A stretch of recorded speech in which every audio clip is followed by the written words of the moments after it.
நண்பர்களே, இனிய காலை வணக்கம். நம்முடைய தமிழ் வாழ்வு முறை தொடரில் இன்றைய தலைப்பு வினைத்திட்பம் மற்றும் வைராக்கியம்.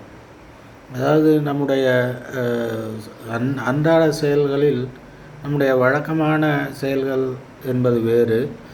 நாம் திட்டமிட்டு இதை இப்படித்தான் முடிக்க வேண்டும் என்று திட்டமிட்டு ஒரு செயலை தொடங்கும் பொழுது நம்முடைய வள்ளுவர் சொன்ன திருக்குறளை ஒரு முன்னெச்சரிக்கையாக எடுத்துக்கொள்ளலாம். அதாவது சொல்லிய யார்க்கும் எளிய அறியவாம் சொல்லிய வண்ணம் செயல். அதாவது யாருக்கும் இதை இப்படியெல்லாம் நான் முடித்து காட்டுவேன், நான் இப்படியாக வெற்றி பெறுவேன் என்று சொல்லுதல் யாருக்கும் எளியது, மிகவும் சாதாரணம். யாரும் எதுவும் சொல்லிவிட முடியும். நான் செய்து காட்டுவேன், இப்படியெல்லாம் நான் ஆடி காட்டுவேன், இப்படியெல்லாம் நான் பெரிய லெவலுக்கு வருவேன் என்று சொல்வது யாருக்கும் எளியது. ஆனால் சொல்லிய வண்ணம் செயல் எனும் பொழுது ஒரு ஒரு ஒரு ஐடியா ஃபார்ம் பண்ணியிருக்கோன்னா அதை செயல்படுத்துவது எப்படி? ஒரு சாதாரணமாக ஒரு படிப்புக்கு சின்ன பிள்ளையிலே நம்ம பிள்ளைகள்கிட்ட நம்ம கேட்போம், நீங்கள் என்ன ஆக போகிறீங்க? நான் போலீஸ்காரராக போகிறேன், போலீஸ்கார நான் அவன் ஒரு ஐஏஎஸ் ஆவேன், ஒரு ஐபிஎஸ் ஆவேன் என்று சொல்லுவாங்க. ஆனால் அதற்கு அவர்கள் எடுத்துக்கொண்ட முயற்சி என்றால் சொல்லியது வண்ணமாகவே இருக்குமே தவிர செயல் வடிவம் பெற மிகவும் உழைக்க வேண்டும். சொல்லுதல் யாருக்கும் எளிய, ஆனால் சொல்லிய வண்ணம் செயல் என்பது மிகவும் கடினம். அது எப்படி என்றால் ஒரு ஒரு ஒரு நம்முடைய ஒரு பிஏ எம்ஏ காலத்தில் உற்சாகம் இருக்கும் மனதில்.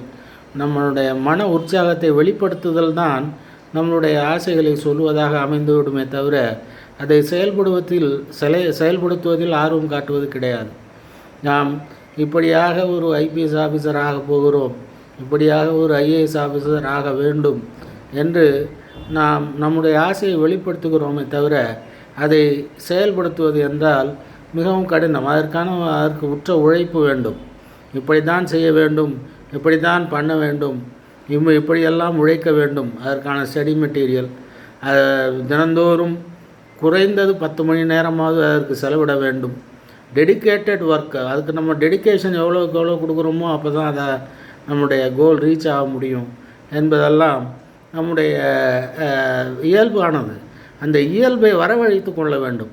உழைக்கும் இயல்பை நாம் வரவழைத்து கொள்வதற்கு நமக்கு தேவை அந்த காரியத்தின் நோக்கத்தின் அந்த எய்ம் என்று சொல்கிறோமே அந்த அந்த நம்ம ரீச் ஆகிற அந்த கோல், அதன் மீது நாம் வைத்திருக்கும் குறி. அதாவது குறி வைத்து அம்பு எய்தால்தான் அது போய் அம்பு எய்யப்பட்டு குறி தாக்கப்படும். அதே போல் இதை நாம் ரீச் ஆக போகிறோம் என்றால் அதற்கான வைராக்கியம், மன வைராக்கியம் முக்கியம். முதலில் மன வைராக்கியம் மனதில் காலை எழுந்தவுடன் நினைத்து கொள்வதே நலம். இன்னென்ன வேலைகளை நாம் செய்ய வேண்டும் என்று நினைப்பது போல இந்த காரியத்தை எப்படியும் முடித்தாக வேண்டும் என்று தினந்தோறும் அதற்கு உழைப்பை தர வேண்டும். ஒரு சிவில் சர்வீசஸில் பாஸ் பண்ணுறதுங்கிறது மிக மிக மிக கடினம். ஒரு காலத்தில் தமிழர்களுக்கு அந்தபடியான விதியே கிடையாது, தமிழர்களே அதில் கிடையாது. ஆனால் அதை நாள்தோறும் அதற்கு உழைப்பை தந்து கொண்டே இருந்தோமானால் அதுவே நமக்கு பழக்கமாக்கி கொண்டு நம்முடைய குறிக்கோளை நோக்கிய பயணம் வீறு நடை போடும். தினந்தோறும் அதற்கு உழைப்பு தர வேண்டும். அதற்காக நாம் உழைத்து கொண்டே இருந்தால் அது சிவில் சர்வீஸ் ஆகட்டும் அல்லது மற்ற நம்முடைய அரசு உயரதிகாரி ஆகும் நோக்கம் நல்ல முறையில் அந்த தேர்வை நாம் எதிர்கொண்டு அதில் வெற்றி கண்டு நேர்முகத் தேர்விலும் வெற்றி கண்டு நம்மால் இயலும் என்று சொல்வதற்கு நம்மிடையே பலர் இருக்கிறார்கள். முன்னெல்லாம் வழிகாட்டுவதற்கு ஆளே கிடையாது. எம்எஃப் கான் என்கிறவர் பெரியார் திடலில் ஆரம்பத்தில் எல்லாரும் ஐஏஎஸ் பண்ணுங்கடா அப்படின்னு சொல்லிகிட்டு இருப்பார். எம்எஃப் கான் என்கிற ஒரு ஆசிரியர், அவர் என்னுடைய மாநில கல்லூரியில் வரலாற்று ஆசிரியராக இருந்தவர். ஆனால் அவருக்கு ஒரு அமைத்து தரும் விதமாக ஒரு முயற்சி திராவிடர் கழகத்தின் சார்பில் நடைபெற்றது. ஆனால் அது நிறைவேறவில்லை. ஆனால் பிற்காலத்தில் செய்தி துரைசாமி அவர்கள் போன்ற நல்லன்பு நேயமிக்கவர் நிறைய பேர் இப்பொழுது இருக்கிறார்கள். இன்றைக்கு ஊருக்கு ஊர் ஐஏஎஸ் அகாடமி இருக்கிறது.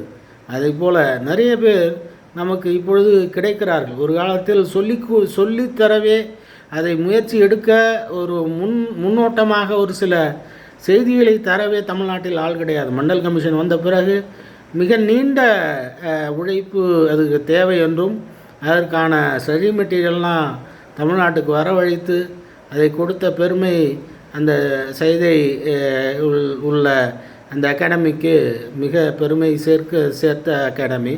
அதே போல் நமக்கு எதற்கு சொல்ல வருகிறேன் என்றால், நான் முன்முயற்சியே எடுக்காமல் இருந்திருந்தோம். ஆனால் முயற்சி எடுத்துக்கொண்டிருந்த நம்முடைய தமிழ்நாட்டு மாணவர்கள், தமிழ்நாட்டு இளைஞர்கள் தற்பொழுது திசை மாறி போயிருக்கிறார்கள். அதுதான் மிகுந்த வேதனைக்குரியது. எவ்வளோ பெரிய வலிமையுடைய சமுதாயம், எவ்வளோ ஆண்டுகளுக்கு பாரம்பரியமுடைய சமுதாயம் தமிழ் சமுதாயம். அது இளைஞர்கள் ஒரு பீரிட்டு வந்த வேகம் அப்படியே இன்றைக்கு ஒரு வேலையற்ற ஒரு கூட்டம், ஒரு 5 லட்சம் பேர் 10 லட்சம் பேர் இன்றைக்கு ஒரு இடத்தில் கூடுகிறார்கள் ஒரு அரசியல் தலைமைக்காக என்றால், ஏதாவது ஒரு குறிக்கோள், ஏதாவது ஒரு நோக்கம் இருக்கிறதா என்றால் கிடையாது. இளைஞர்கள் அத்தனை பேரும் வேலையற்ற ஒரு கூட்டம் என்று ஒரு பெரிய ஃபோட்டோ எடுத்து அந்த 5 லட்சம் பேர் 6 லட்சம் பேர் கூடியிருந்த ஒரு ஃபோட்டோ எடுத்து வேலையற்றோர் கூட்டம், மூடர் கூட்டம் என்று பெயரே தலைப்பிட்டு கூட நாம் அங்கங்கே ஃப்ளஷ் போர்டு வைக்கலாம். அந்த அளவுக்கு வேலையே கிடையாது. எந்த வேலையும், எதையும் சாதிக்கும் எண்ணமும், எதையும் குறிக்கோளாக கொண்டு வாழும் எண்ணமும் இல்லாத ஒரு கூட்டம் தமிழ்நாட்டில் இன்றைக்கு உருவாகி இருக்கிறது. அரசியல் மோகம் அதற்கும், சினிமா மோகம் அதற்கும் உற்ற துணை போகிறது என்றால் மிகுந்த வேதனைக்குரிய செய்தி.